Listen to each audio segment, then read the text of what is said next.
Vamos a dar inicio formalmente entonces. Irán uniendo durante la sesión. Muy buenas tardes, bienvenidos todos, todas. Estamos muy contentos de iniciar este ciclo de webinar. Hoy día es nuestra primera charla de nuestro ciclo que organizamos desde la Universidad Mayor, en especial desde el Magíster de Neurociencia de la Educación.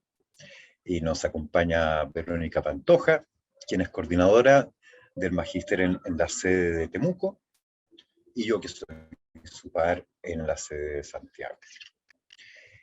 Esta es una iniciativa que es antigua, el anhelo de querer hacer estos webinars, y ahora ya se pudo dar la posibilidad y hemos trabajado intensamente con Verónica en conjunto para que ahora ya sea una realidad.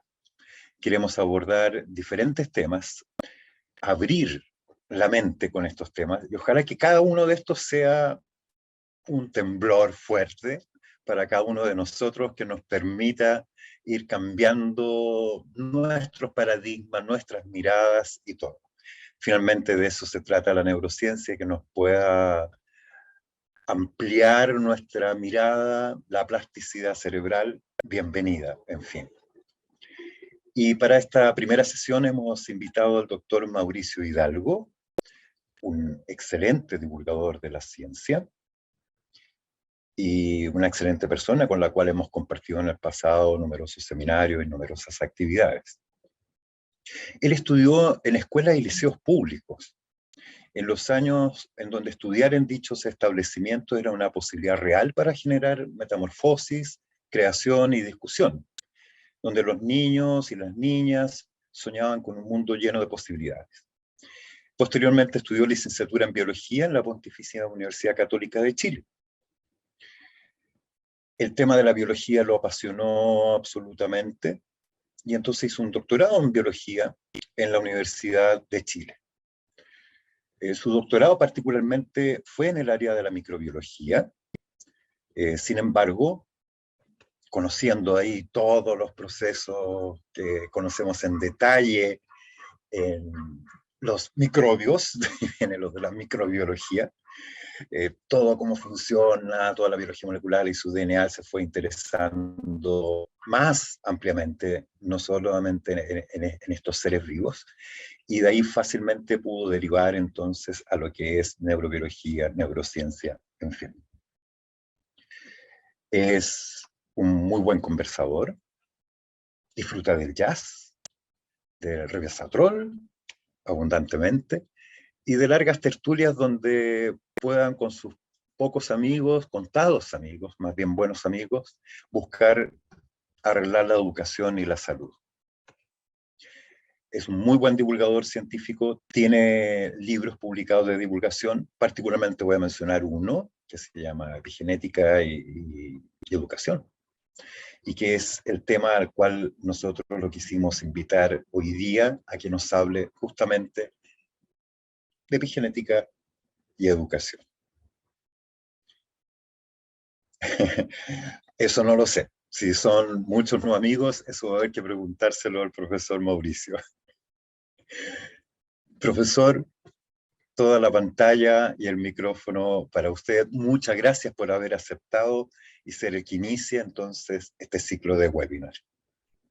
Adelante. Muchas gracias, Pablo, por tus palabras. Agradezco a la profesora Verónica Pantoja y a Pablo Lois por esta invitación. Siempre es un reto partir algo, de un nuevo camino, un derrotero que uno está recién abriendo. Y bueno, espero estar a la altura de las circunstancias y lo más importante, de las expectativas. Voy a compartir de inmediato, porque el tiempo, créanme, que pasa volando. Voy a compartir pantalla. Para iniciar este encuentro, este diálogo que quiero tener con ustedes, que tiene que ver, como decía el profesor Pablo Lois, la primera neurocharla dentro de este ciclo, neurocharlas de las espinas dendríticas hacia la neuro y el pensamiento. ¿Ya? Bueno, que sea un buen viaje entonces, que iniciémoslo. Bueno, ya está más que más que dicho mi nombre, soy biólogo. Una cosa que no sabe Pablo, y lo debo decir, es que mi sueño inicial era ser físico, ¿ah? Teórico, pero créanme que le tuve miedo a ese camino, ¿ah? Así que me fui por uno más familiar.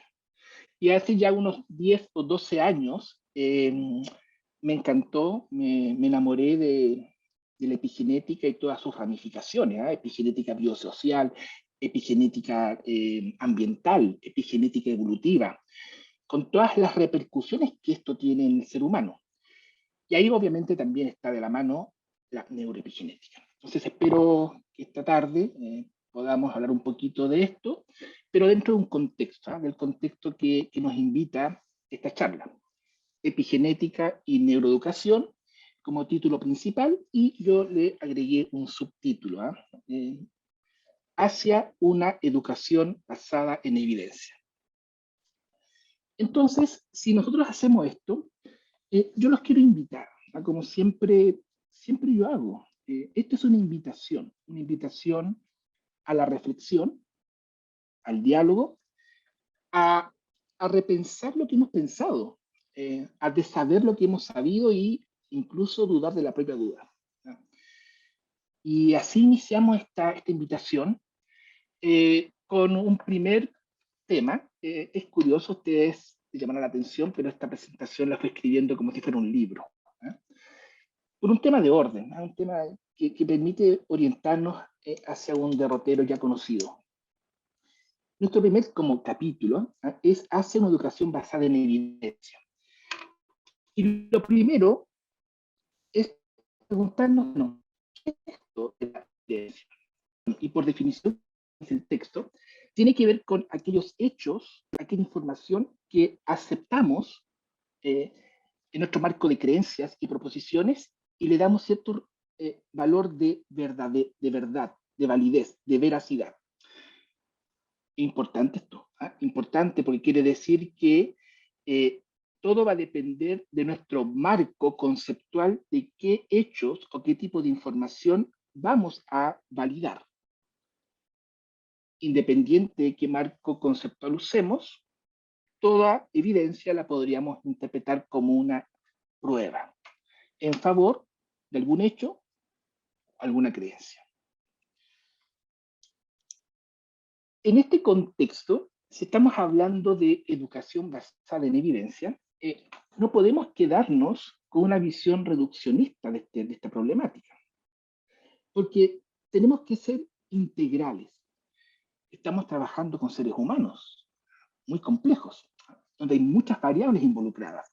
Por eso, cuando yo hablo de una educación basada en evidencia, yo hablo de una integración, no de un dominio de A sobre B, sino que una integración entre, uno, tener la mejor evidencia producto de investigaciones científicas. Y dejo claro que no puse neurocientíficas, porque si bien es cierto, es importante, la neurociencia en esto no es privativo de la neurociencia para estos aportes. La sociología, la antropología, la psicología, etc. Tenemos otras áreas científicas que pueden aportar muchísimo en el logro de estas mejores evidencias. Pero también no podemos dejar de lado al, al principal obrero de este trabajo, el docente. Ese docente debe tener la pericia pedagógica para poder discernir entre qué evidencias son las más apropiadas en su contexto de aula, que por lo demás es un contexto bien especial, porque no todas las aulas son iguales a otras aulas. Adentro tenemos alumnos, alumnos diferentes y con valores y creencias diferentes. Y ahí está esa pericia pedagógica que debe ser capaz de rescatar la mejor evidencia y ponerla en la práctica del mejor conocimiento. Dicho eso, ese docente debe reconocer en cada uno de sus estudiantes, alumnas, alumnos, niños, niñas, adolescentes, reconocer en cada uno de ellos su propia, su única, su individualidad. Eso que nos hace diferentes unos de otros, esa irrepetibilidad. No hay dos seres humanos iguales. y veremos algunos ejemplos de por qué no seríamos iguales, ¿ya? Y eso es un punto importante a la hora de tomar decisiones dentro de lo que es la construcción de una educación basada en evidencia. De hecho, podremos decir que la historia de cada uno de nosotros, me incluyo ustedes y los que no están aquí, es producto esencialmente de la historia de nuestros procesos de aprendizaje y, lo más importante, de las dinámicas relacionales que establecemos con nuestro ambioma. Entendiendo el ambioma como todo el entorno con el cual estamos en contacto directo. Los alimentos que consumimos, el aire que respiramos, el agua que consumimos. Este contacto que estamos teniendo ya forma parte de nuestro ambioma en este momento. Y todo eso repercute. Por lo tanto, dicho esto, podríamos decir que así el aprendizaje corresponde a una estratificación, una suerte de capas de diferentes tipos de información que están interconectadas y que resultan de las múltiples experiencias que vivimos día a día, incluso antes de nuestro nacimiento. Y que nuestras características genéticas, epigenéticas y culturales son a la vez, importante esto, son la causa de ese aprendizaje y el efecto de ese aprendizaje. Vamos a descubrir que todas relaciones biológicas con los entornos son, por sobre todo, relaciones recíprocas, ¿ah? Bidireccionales. ¿Ya? Entonces, si tenemos eso en la mente, de la enorme diversidad que podemos ser nosotros, cada niño, cada niña, cada adolescente, cada docente, cada ser humano, podríamos preguntarnos, bueno, ¿cuáles son estas relaciones que están impactando en nosotros? Y ahí entramos a un concepto. Esto de la cognición, tal como lo definió Francisco Varela. Esta cognición como esa capacidad que tiene un ser vivo que le permite establecer relaciones dinámicas, internas y externas, que le permiten su identidad y, como dice acá, lo más importante, sostenimiento. Y obviamente, ojalá, reproducción.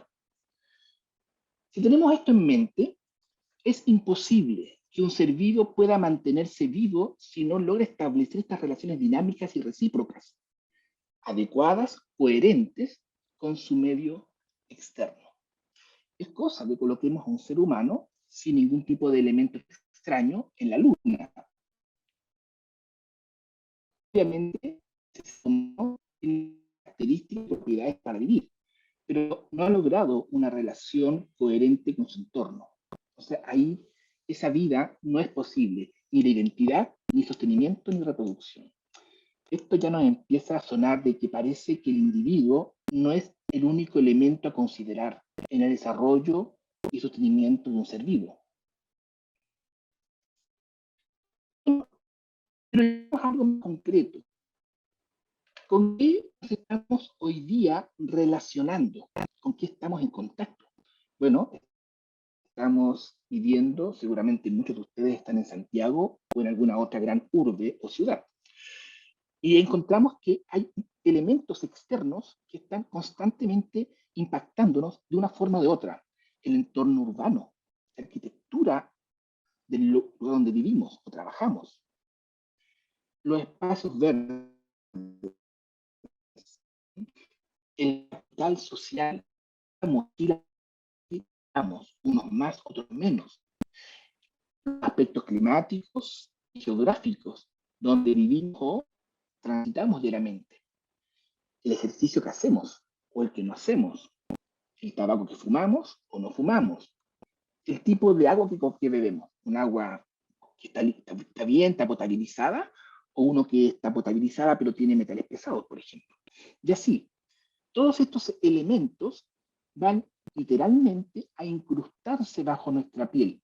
De hecho, llamamos exposoma justamente a eso, a las diferentes marcas que estos contextos ambientales van dejando en nuestra vida, impactando en nuestra genética, impactando en nuestro metabolismo, impactando en procesos oxidativos, impactando en el microbioma, en nuestras bacterias intestinales o de la piel, nuestro otro yo, por así decirlo, generando en algunos más estrés o menos estrés y modificando nuestra epigenética en un sentido o en otro.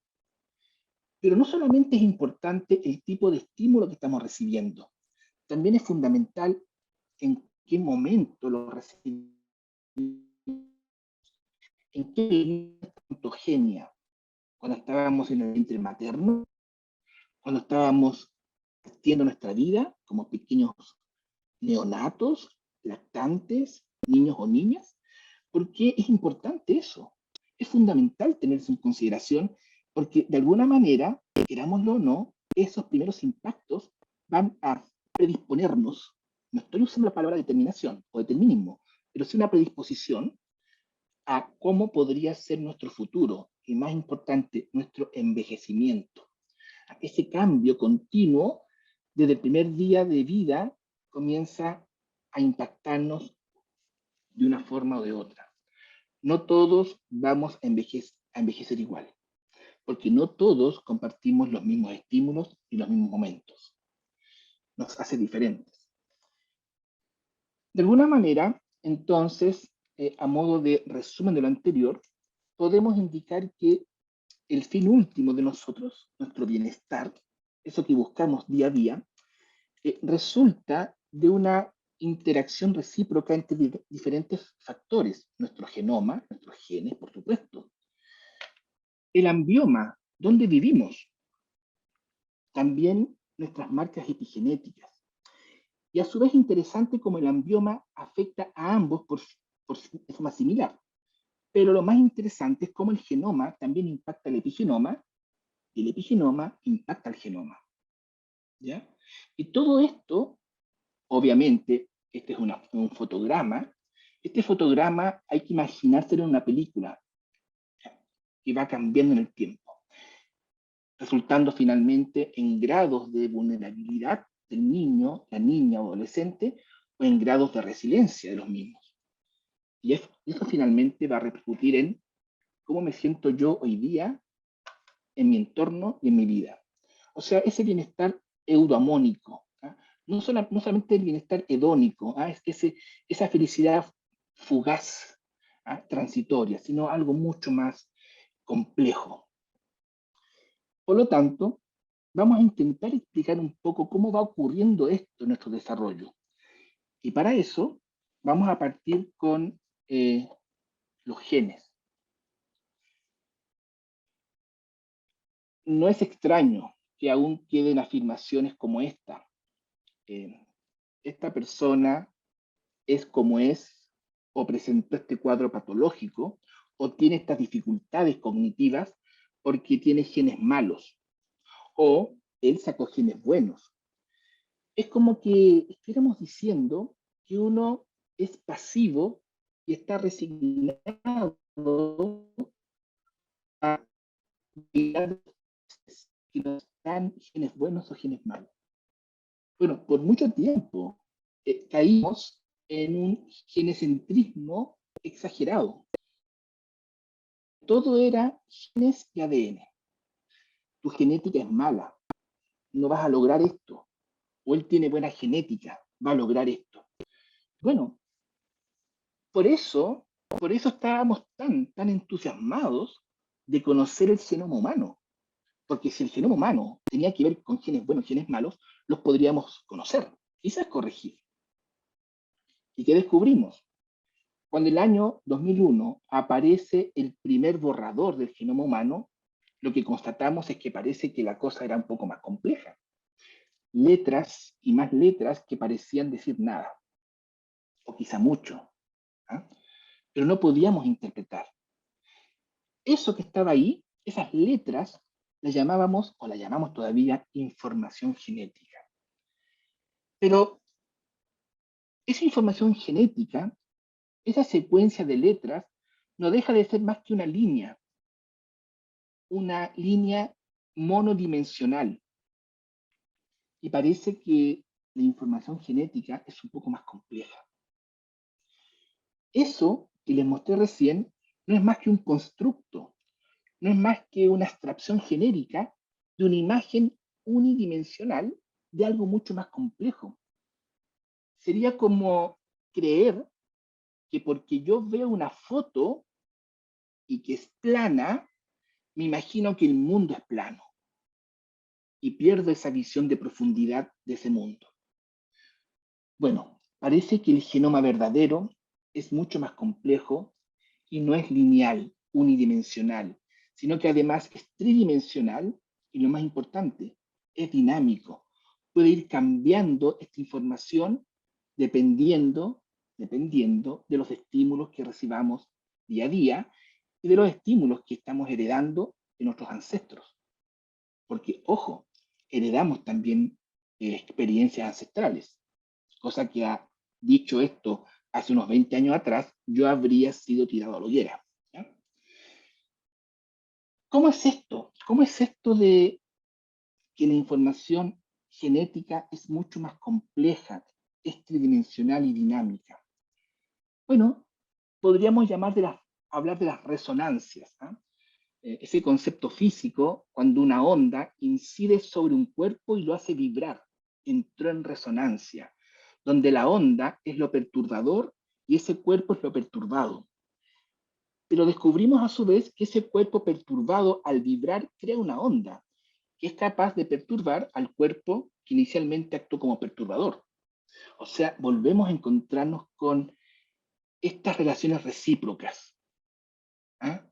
Y es aquí donde la epigenética se nos presenta como una solución de continuidad entre lo que es el ser vivo y lo más importante, sus contextos. O como diríamos, recordando a Ortega y Gasset, esos contextos gacetianos, eso que nos depara la vida, que nos encontramos y vivimos día a día. De alguna forma, somos lo que somos dependiendo de dichos contextos.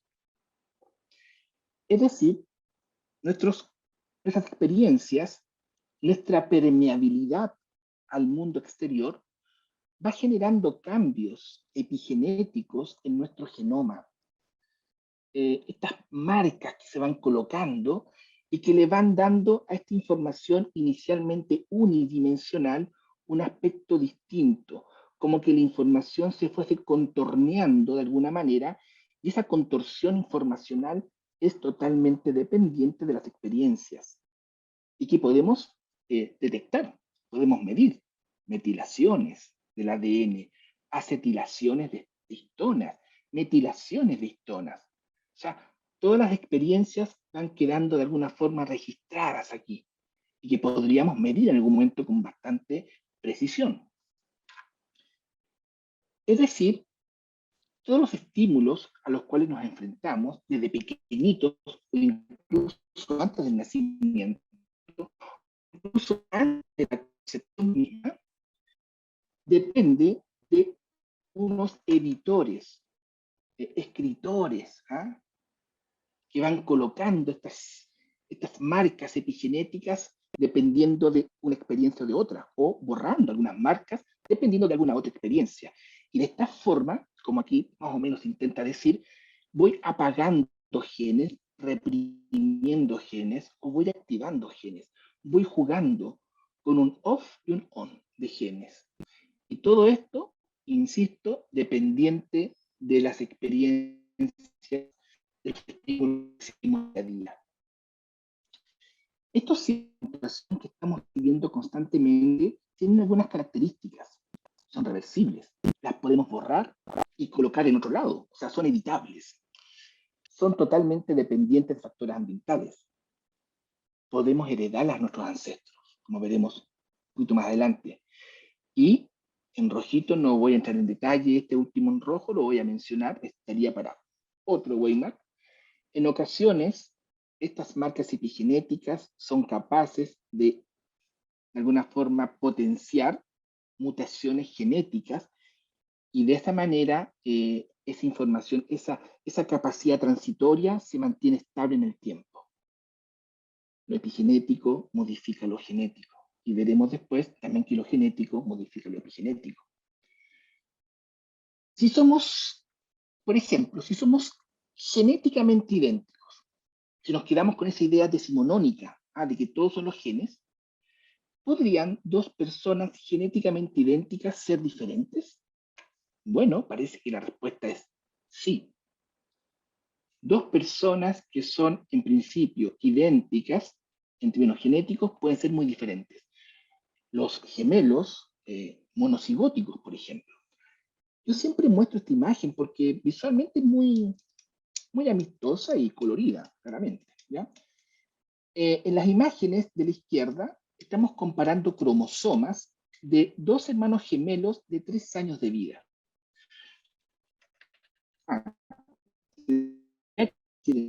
Hermanos gemelos que han pasado por experiencias muy parecidas, realmente un cariño familiar muy parecido, ¿ah?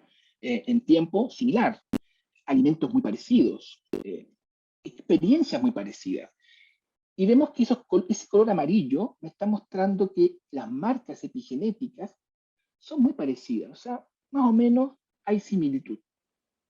Diríamos, son en términos genéticos idénticos y epigenéticos extremadamente parecidos. Pero, ¿qué pasaría si comparamos estas marcas donde dos gemelos han vivido gran parte de su vida separados? O sea, las personas ya han dejado de vivir en la misma casa, cada uno estudia una carrera distinta, tiene gustos distintos, hobbies distintos, carreras, todo distinto, formas de pensar incluso a veces distintas. Y vemos que estas marcas verdes y rojas nos están mostrando que estas marcas ya no son iguales. Son diferentes personas, no son iguales en todo aspecto, en términos fenotípicos, en términos neurológicos, en muchos aspectos. O sea, el entorno ha hecho su trabajo, ha permeado en nosotros. Esta imagen nos muestra dos hermanas genéticamente idénticas. Claro, una de ellas, la que está de pie abrazando a su hermana, no presenta ningún signo de Alzheimer. La otra, totalmente postrada por esta patología. La pregunta sería, ¿cuál de las dos cambió su destino genético, por así decirlo? La hermana que está de pie en su vida hizo algo para, de alguna forma, evitar el Alzheimer que estaba destinado a tener, o la otra hermana eh, hizo algo que potenció un Alzheimer que en potencia podría tener, y lo tuvo finalmente. Bueno, tiene que ver entonces con estilos de vida, experiencias que van marcando diferencia entre las personas y que parten ya a muy corta edad. El colegio es un aspecto importante en estas marcas, en esta desviación entre los hermanos. Aquí somos permeables entonces. ¿Qué cosa de la que está a mi alrededor me permea, entra, se incrusta en mi cuerpo y deja marcas a veces por vida? Bueno, los alimentos.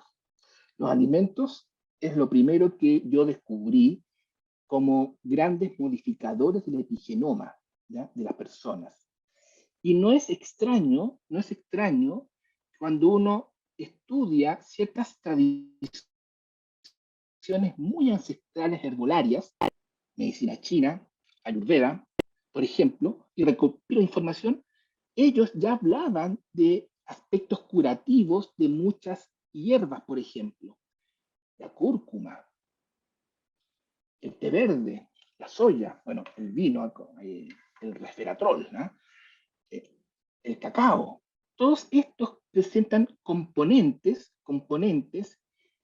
moleculares que de alguna manera van modificando en un sentido o en otro marcas epigenéticas. Y de hecho, la curcumina y otros más han sido estudiados por sus potenciales efectos anticancerígenos, ¿ya?, y que estarían evitando, por ejemplo, en algunos tipos de cáncer, la metástasis, sobre todo después de una cirugía, ¿ya? También, también permea en nosotros donde uno vive. No da lo mismo donde uno vive. Y esto es un ejemplo claro. Zonas de sacrificio. Chile es un país lleno de zonas de sacrificio, como se llama habitualmente. Aunque lo que deberíamos decir es personas sacrificadas viven ahí. el ambiente, los contaminantes, ya sea en el agua, metales pesados, en el suelo, ¿ya? Lo que respiran, el estrés de estar ahí muchas veces va repercutiendo. Y el gran problema es que no está repercutiendo tan solamente en la persona, sino que va a repercutir en los que van a ir más adelante ahí. Por ejemplo, una mujer embarazada. Acá tengo un artículo que está muy fresquito, salió hace menos de un mes, de un estudio hecho justamente en Chile. Si ustedes se dan cuenta, no sé si acá pueden ver, en la zona de Puchuncaví y en Quintero. Bueno, ahí se estudió, que es una zona de sacrificio, el impacto que tenía las concentraciones de ciertos metales pesados, como por ejemplo arsénico, cobre, plomo, zinc, entre otros, ¿ya? Ahora bien, ¿cuál es el resultado del estudio? Estos metales pesados han favorecido la modificación epigenética, ¿ah?, de algunos genes, y uno en particular, el P53. El P53 es un gen que durante mucho tiempo fue llamado el guardián del genoma, porque es un gen cuya función es detectar errores estructurales del ADN. Es clave para evitar estos errores que eventualmente podrían desencadenar en un cáncer. Es un gen anticancerígeno, ¿ya? Ahora bien, este gen está apagado en estas personas, lo cual nos dice que el ambiente en el cual viven no ha dañado el ADN como tal, pero sí ha hecho que genes importantes estén ahora apagados, silenciados, simplemente por vivir en un ambiente que no es el adecuado, contaminado con metales pesados. Pero también la historia también nos precede. Esa mujer que está viviendo en una zona de sacrificio y que está embarazada, y pensemos que es de una niña en su vientre, ¿a cuántas generaciones está impactando esa contaminación ahora, ya? Veamos. Acá tengo a la madre, esta es la madre, en su útero hay una niña, una potencial niña, se está formando el embrión femenino, después el feto femenino, pero a su vez de estarse formando, su hija está dentro de la madre, elaborando sus gametos, los gametos que le van a permitir a esa hija algún día ser madre. Es decir, ese contaminante está impactando en la madre embarazada, en la hija que está en su vientre materno y en los gametos que está formando. Y por lo tanto está impactando también directamente a sus 3 generaciones impactadas directamente por vivir en un ambiente que no es el adecuado.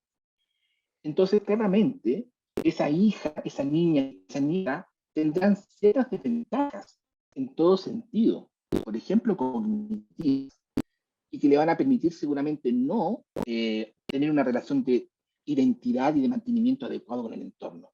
Dicho en fácil, seguramente enfermedades graves. Los padres también son muy importantes. No hace mucho se decía que el padre entregaba sus genes y se acabó el problema. Hoy día descubrimos algo. El padre, cuando genera sus gametos, sus espermatozoides, estos tienen que pasar por el epidídimo. Y por el epidídimo, ¿qué va a ocurrir? Van a recibir información del padre, su estrés, sus peligros, y lo va a pasar a sus hijos o hijas. O sea, los padres también están entregando información de su experiencia, de sus temores, ahí, en tiempo real. Si nuestro cuerpo es tan permeable, ¿qué pasa con nuestro cerebro? Bueno, no existe estructura más plástica que el cerebro de nuestro cuerpo y no existe más estructura más modificable por estos estímulos. Ahí entramos a la neuroepigenética, cómo estos estímulos de alguna manera impactan en nuestro desarrollo cerebral desde pequeñitos. Es más, el cerebro es el lugar donde más tipos de marcas epigenéticas existen, impactando en su arquitectura, en su información tridimensional día a día, segundo a segundo. Y obviamente eso va a repercutir en el aprendizaje y la memoria. Cuando hablamos de la metilación, por ejemplo, del ADN, uno dice, mira, la metilación es un tipo de marca epigenética. Si uno se acuerda un poco de química orgánica, ahí estamos, el CH3 es un grupo metil o metilo, que se está pegando a una letra C, a una citosina. Pero si ustedes se fijan, siempre está pegado a una letra C que está vecina a una G. Citosina, guanina. Citosina, guanina, se pegó. A esto le llamamos la metilación canónica, normal del desarrollo, apaga genes, prende genes para formar una estructura o un individuo. Pero el cerebro tiene unas marcas distintas.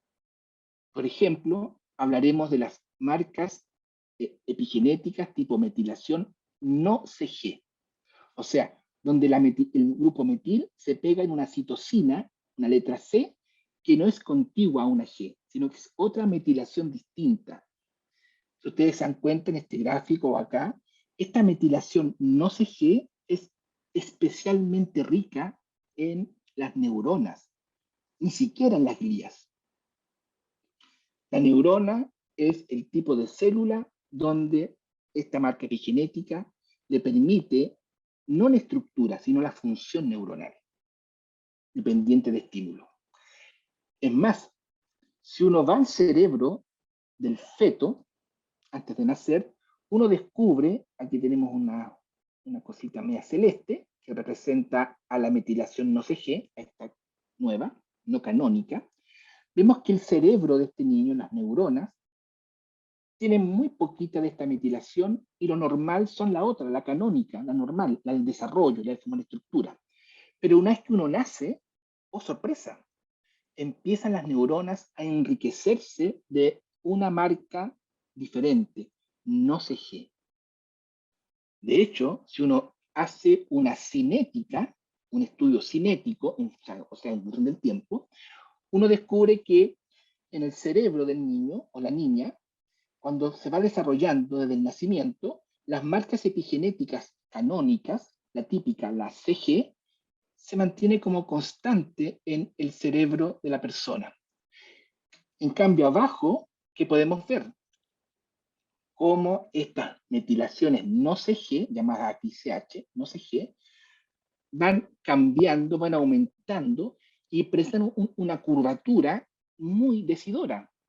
De hecho, si ustedes se percatan, las mayores niveles de metilación no CG lo logramos en torno a los 20, 30 años, que coincide maravillosamente con la maduración de la corteza prefrontal. De alguna manera, entonces, esto pasa también en los ratones. La imagen está perdón, a la derecha.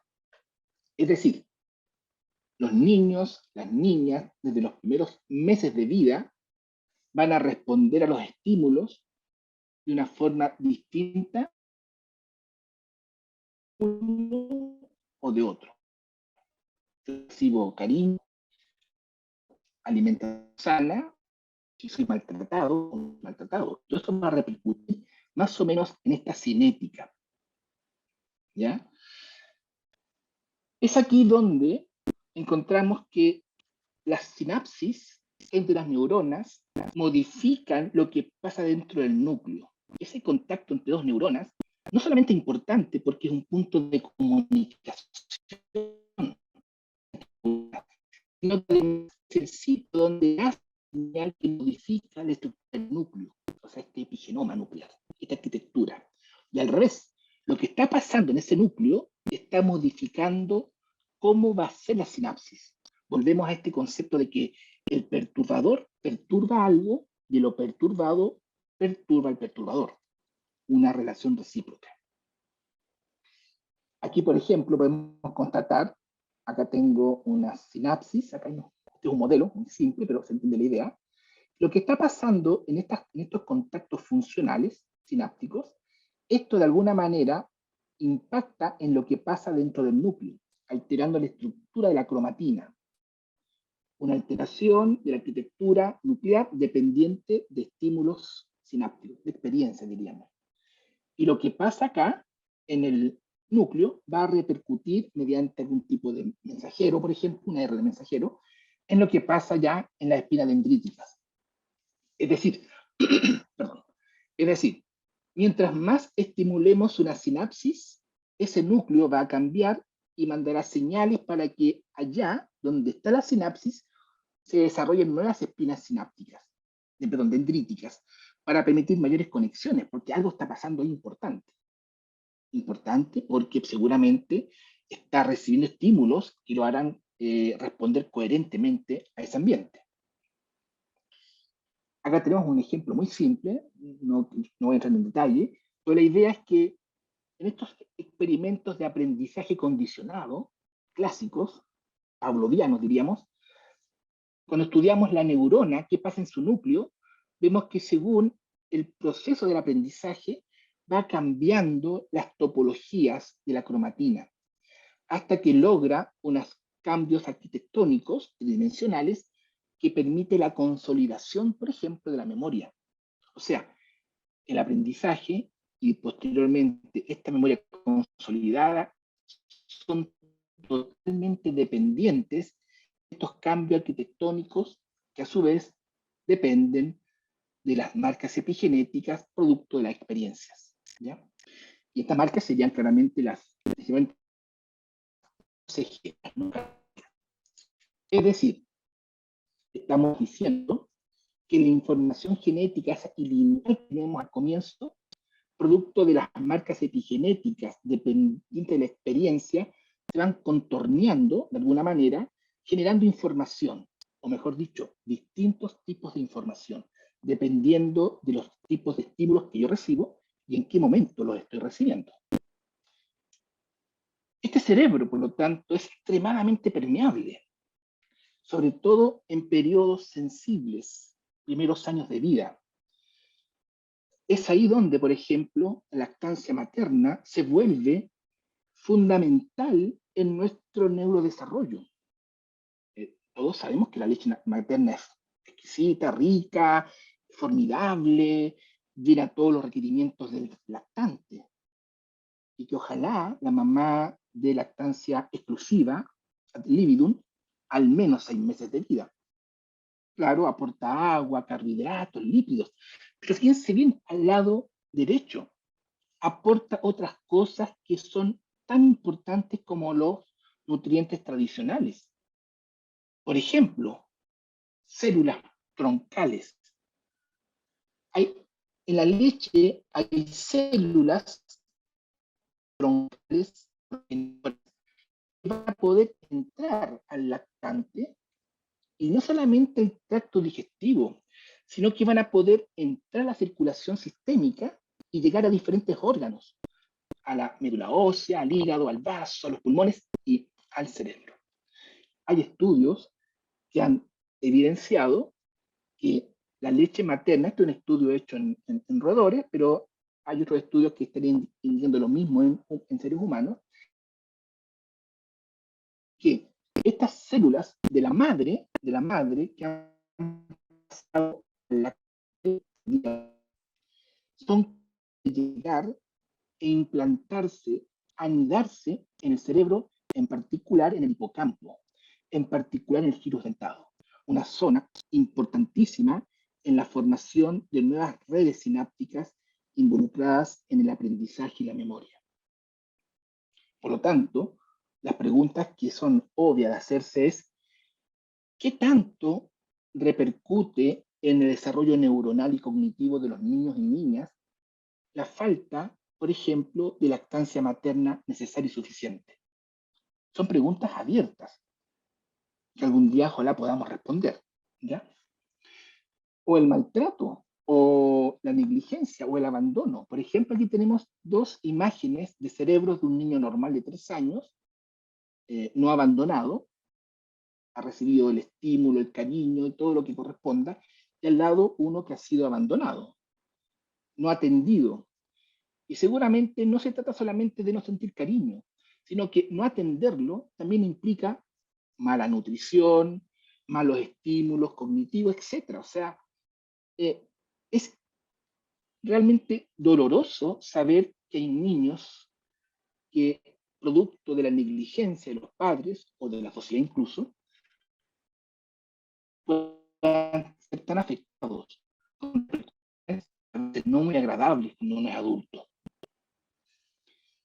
En síntesis de todo este derrotero que yo he intentado rápidamente indicarles hoy día, lo que somos y el cómo actuamos es en gran parte el resultado de lo que nos ha sucedido, incluso ya desde antes del nacimiento, o incluso agregaríamos lo que les ha sucedido a nuestros padres e incluso a veces a nuestros abuelos.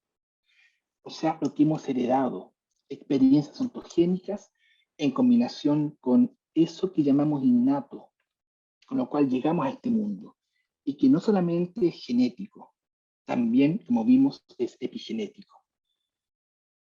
Como colofón, como resumen de todo esto, como cierre, bueno, la educación es la principal forma intencionada que tiene la sociedad para remodelar nuestro neuroepigenoma, remodelar nuestros cerebros en un sentido o en otro. Y es por eso, como es tan importante la educación,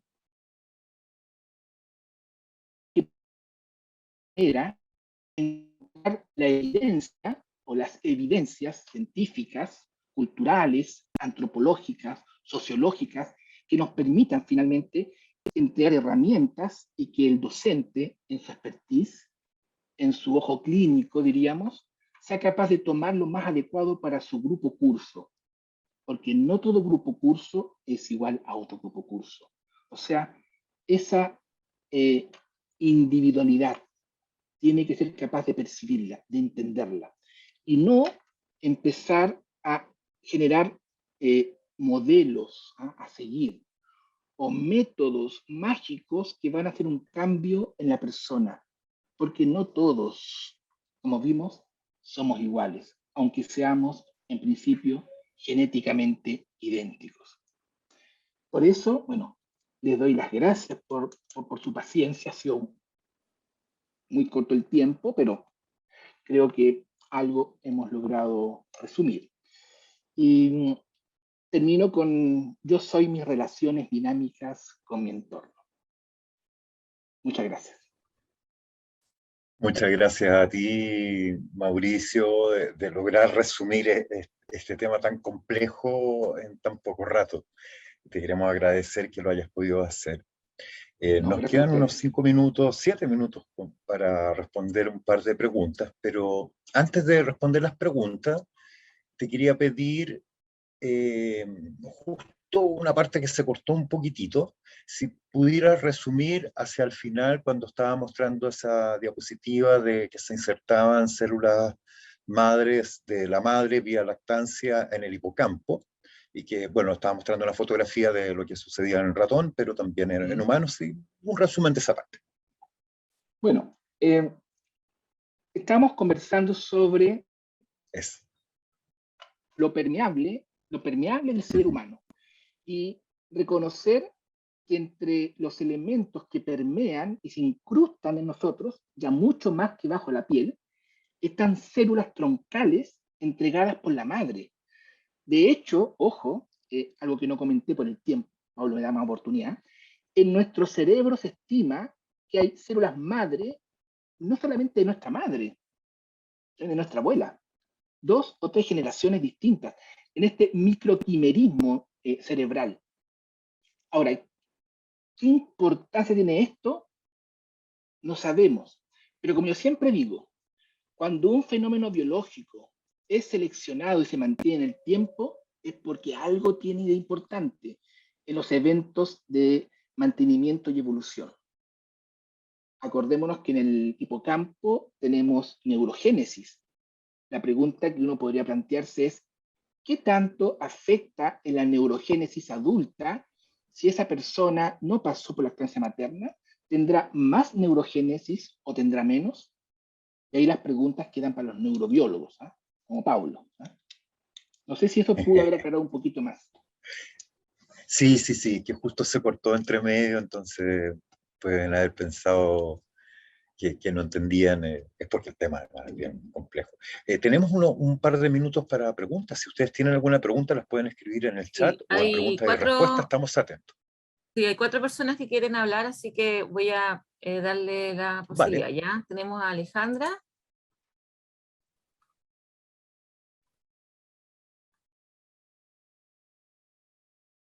Ahí está, para que Hay que conecte abrir el su... micrófono.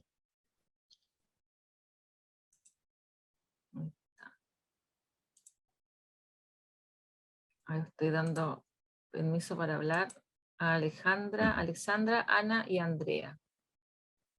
Activen su micrófono y ya podrían hablar.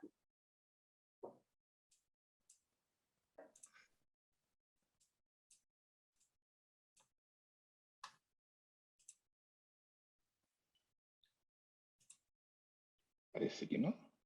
No, parece que no. No, sí, con el micrófono bloqueado. Sí. Mm.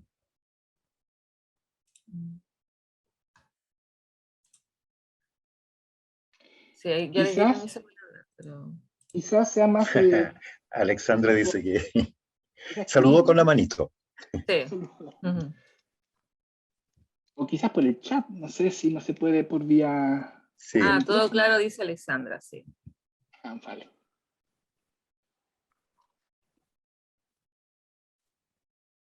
Catherine quiere hacer una pregunta. Así que escríbela en el chat. Te esperamos.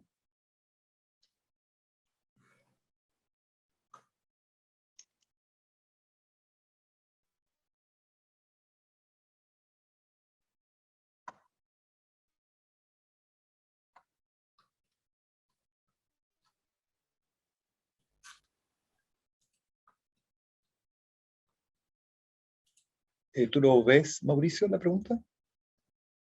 ¿Cuánto interfiere el afecto o el amor en la cognición? Estoy. No, no veo la pregunta, pero si tú me la lees, yo feliz. Sí, Sí. esa era. Eh, ¿Cuánto interfiere el afecto o el amor en la cognición? Refiriéndose a cómo la teoría del apego hace alusión a eso. Ya, bueno, respecto del apego, que es un tema que tiene su origen en la psicología, hoy día tenemos un respaldo biológico importante, y de hecho, el momento en el cual la madre, en sus primeros momentos de vida con su recién nacido, con su neonato, ese vínculo se ve fortalecido por justamente la transmisión de sistemas de información a través de la leche, por ejemplo. ¿Ya? Eh, yo creo que, hay elementos importantes en el cariño de la madre, pero que van más allá del cariño. Por ejemplo, cuando se habla de que el amor genera cambios, la pregunta sería, ¿es el amor en sí el que causa el cambio o es lo que subyace ese amor? Alimentación sana, estímulos adecuados, hablarle con una voz amistosa, y eso va generando estos encuentros, estas resonancias, como Pablo también alguna vez mostró, que las personas, cuando el niño y la mamá se ven uno a uno, sus registros se parecen, como que conversan. Y seguramente mucho de eso tiene que ver con esta información que pasa de madre a hijo. Y muy importante, ¿eh? En la lactancia materna y también durante el embarazo, esa transmisión de células es bidireccional. El lactante, el feto, también entrega células madre a la mamá y viceversa. Y eso obviamente probablemente tenga alguna importancia en estos vínculos que se forman, de los cuales claramente no soy experto, pero desde la biología diríamos que por ahí podría estar un poco el sustrato físico del apego o de los vínculos, sobre todo en los primeros años de vida. No sé si eso pudo haber colaborado un poquito Vale. en la duda. consultan también si puedes volver a explicar un poco más el concepto de exposoma. Y Claro. deja de compartir en pantalla para que te veamos ahí completamente. Ya, sí, me parece. Como si estuviéramos conversando entre amigos en el living de nuestra casa con el otro. Ahí sí. Ahí estamos, Ahí estamos sí. todos. Ahí estamos todos. Perfecto.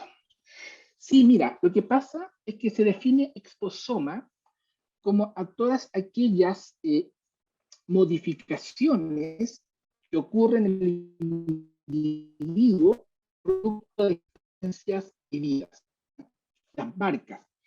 De hecho hoy día se está trabajando en algún tipo de prueba, de técnica, de kits que permita tomar una muestra de sangre periférica de una persona, ¿ya? Tomar su ADN de células sanguíneas, ver sus marcas epigenéticas y empezar a relacionar algunas marcas con experiencias de vida. Por ejemplo, las personas que han pasado por torturas, podríamos nosotros detectar ciertas marcas epigenéticas que han sido generadas en ese evento traumático de torturas. O mujeres que han sido violentadas en su infancia o niños, poder rescatar marcas epigenéticas que nos digan los daños causados por tales estímulos. En conclusión, el exposoma es literalmente esa impronta que queda del vivir tratos no muy buenos, falta de alimento o estrés. Y que va a repercutir sí o sí, en nuestro envejecimiento. ¿Ah? Podemos incluso con estos métodos proyectar un reloj biológico, epigenético, y decir más o menos nuestra expectativa de vida cuál es. ¿Ya? Con cada momento de dolor, de trauma que uno tiene, que se va pegando estas marcas epigenéticas, nuestro reloj se va cortando. Y bastante para algunas personas. Sí. Bueno, Mauricio, muchísimas gracias. Ya estamos cumpliendo el tiempo que tenemos asignado. Yo te quiero agradecer mucho que tú hayas querido iniciar este ciclo y creo que ahora respondiste varias preguntas que estaban también, la de Diego y otra gente también, Andrea, en fin. Pero Les agradezco mucho esta invitación. Espero haber estado a la altura de las circunstancias y las expectativas. ¿No? Muchas gracias, Verónica. Muchas gracias, Pablo. Y Mauricio, mira, hay una feliz día. pregunta que Sí, la vamos a hacer porque encuentro que está muy acorde a lo que estamos viviendo. Mira, dice, Daniela pregunta, ¿la violencia que se ha manifestado en los colegios post-cuarentenas puede ser el resultado de un cambio en la expresión del genoma de niños, niñas y adolescentes? Como para cerrar, porque uy, está qué como buena. muy... Mira, Disculpa, no lo definitivamente había sí. visto. Buena pregunta. Definitivamente sí. Pero el problema es creer que estas marcas se manifiestan producto de una pandemia, del encierro. Yo creo que, como lo hemos conversado con Pablo, creo que lo que está ocurriendo es que la pandemia y el encierro no vino más que a expresar a lo que ya estaba esperando germinar. ¿Ya? Yo creo que la violencia que hemos vivido desde hace mucho tiempo, y no solamente en Chile, en todo el mundo, está ahí, estaba como una espora de una bacteria, esperando el momento para germinar, los estímulos. Y claro, definitivamente esa violencia responde a un comportamiento, y ese comportamiento, querámoslo o no, está de alguna forma grabado en nuestro exposoma, y lamentablemente cerebral. Muchas gracias, ahí sí ya quedó mucho mejor.